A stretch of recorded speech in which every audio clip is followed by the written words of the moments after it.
So, yesterday, along with a lot of people, I was excited to see when I opened my Steam account that Mirror's Edge had finally come out for the PC.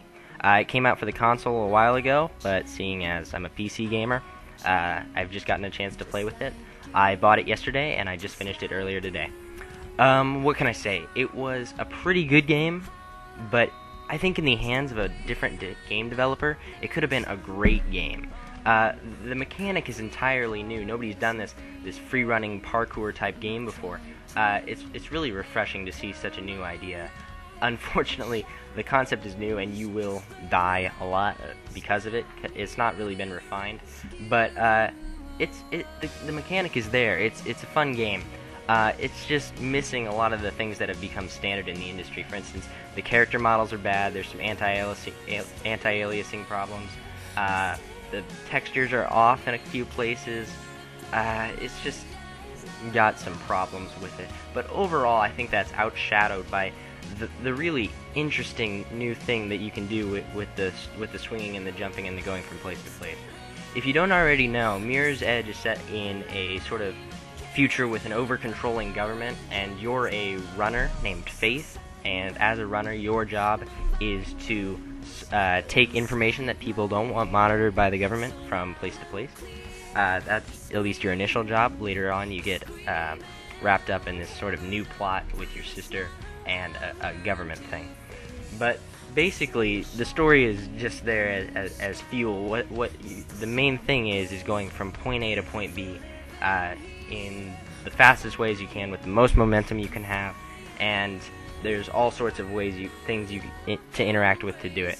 There's bars you can leap off of, springboards to hit, walls you can run alongside.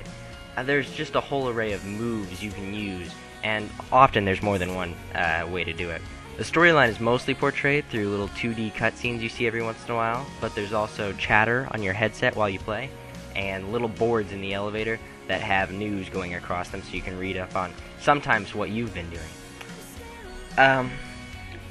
Basically, most of the time you're solving various puzzles.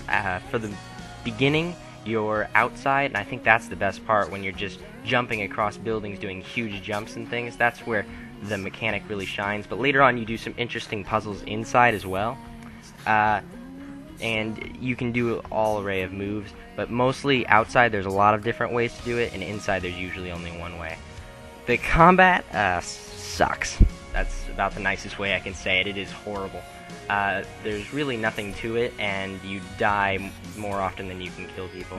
It's really a terrible system, but fortunately they decided not to put it in very many places, and most of the times you can just run by it. Yeah.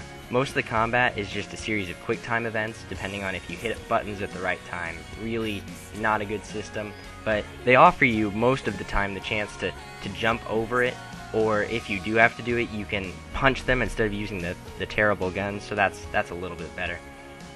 There's not a whole lot of combat that you have to do really until the end, besides a few encounters that are few and far between. But overall, I think Mirror's Edge is a good game. You might just want to rent it because it's fairly short. And for a full written review, head over to numbertnation.tk and look before you leap.